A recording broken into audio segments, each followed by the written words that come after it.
Heto na nga, pinakahihintay nga ni Ate Bibo ang mag-open nga ng kanyang mga gift. Heto na nga, nung nakauwi na nga kami sa bahay at ayan, at binigay na nga din namin sa kanya yung gift nga namin sa kanya ng kanyang daddy. Alam ko talagang gustong-gusto ni Ate Bibo yan kasi nga matagal na niya nga nakikita yan sa TikTok. And in-add to cart ko lang naman at sabi ko nga, i-gift ko na nga lang sa kanya kapag birthday na nga niya. Kasi wala na din naman akong maisip nga na ibibigay sa kanya kasi naman halos nga ng mga toys ay meron na nga siya. At ayan nga, nagkaiyakan pa nga dito dahil nga si Totoy Skyler ay gustong-gusto nga din sumakay nga doon sa motor nga ni Ate Bibo. Meron din namang motor dyan si Totoy kaso nga lang, bago pa nga lang sa paningin nga ni Totoy yung motor nga ni Ate Bibo kaya gustong-gusto nga din niyang sakyan. At ayan nga, at binigay na din ng kanyang wawa nga yung gift niya nga kay Ate Bibo. Kaya ayan na nga ang bata at takbo-takbo na nga sa kanyang daddy at excited na nga pabuksan nga yan. At ayan na nga at happy na nga ang bata at mayroon na naman nga siyang bagong baby. Anyway, so ayan na nga din yung gift nga ng kanyang ninang say nga kay Ate Bibo. At sila na nga din nga nagbuong dalawa nga ni Tita Sofia niya nga at saka ang kanyang ninang. O diba, siya na nga yung nagregalo, siya pa rin yung nagbuo. Dahil excited na nga din nga doon silang makita nga kung ano nga doon itsura nga nitong binili niya. Kaya ayan nga, sila na nga din nga doon yung magbubuo. O diba, nakalibre to rin si Daddy Edmar nga ng pagbubuo nga dito. At ayan na nga, habang binubuo nga nilang dalawa, ayan naman yung isang bata at excited na nga agad siyang paglaruan nga ito. At ayan na nga, at pagkatapos nga nilang buuin, sila pa nga yung naglinis. O diba, napakasisipa. Ay nako, kung gusto nyo nga ding arkilahin tong dalawa na to, ay mag-comment nga lang kayo dyan. At ayun na nga, nung nabuo na nga nila. O diba, sobrang ka-excited na nga ng bata at nagkukuking na nga agad. At ito naman nga yung sinunod nga namin, nag-unbox na nga din kami nga nung iba pa mga regalo nga ni Ate Bibo. Kanina ito galing? Ate Bibo iwan. Lula din na. Galing sa Lula, Lina. Sa Lula, Lina. Di mo, basahin mo muna kung kanino galing. Si biyak-biyak ka agad. Kanino ito galing? Rubilin. Kay Puti. Galing kay Puti.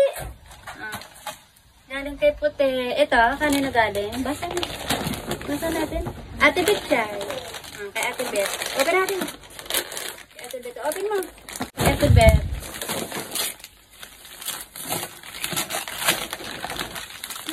Wow!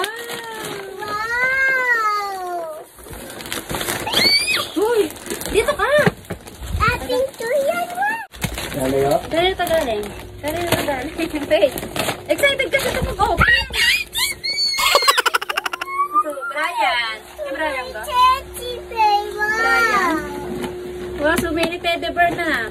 Dito muna tayo. Galing kay Lula Shirley.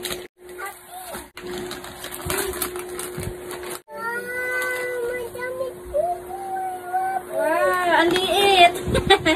Pangkay Samantha to. Kay Ate Gina. What's that? Wow! Bubble! Ito! Galing kay... walang pangalan. Walang name. Ate! Wow! It's touch there. What's that? May na-open. I touch it. Ito naman. Ganito to. Sa? Galing sa... Kay Chamingming. Yay! Wow! Pare-parehas. Pare-parehas lang, oh. Ganyan, parang isang binilhan, kakasama sa... It's Daddy, baby, baby, So many. Okay? Uncle, andyan. Uncle. Kay Tita. Wow.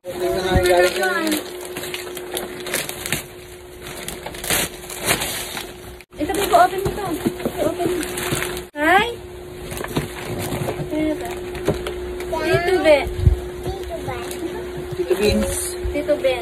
It's mixed up. Yes. Ito. Sinabi na. Ay. Wow! Cooking na. Puro cooking. Ay. Oh. Cooking na naman. Puro cooking. This is my cookie.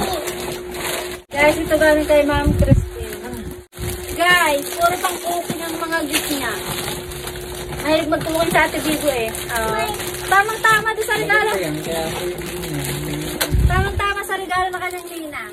So, ayun lang. Maraming salamat po sa lahat po ng nagbigay ng gift kay Ate Bibo. At sa lahat po ng pumunta sa birthday niya, maraming salamat po.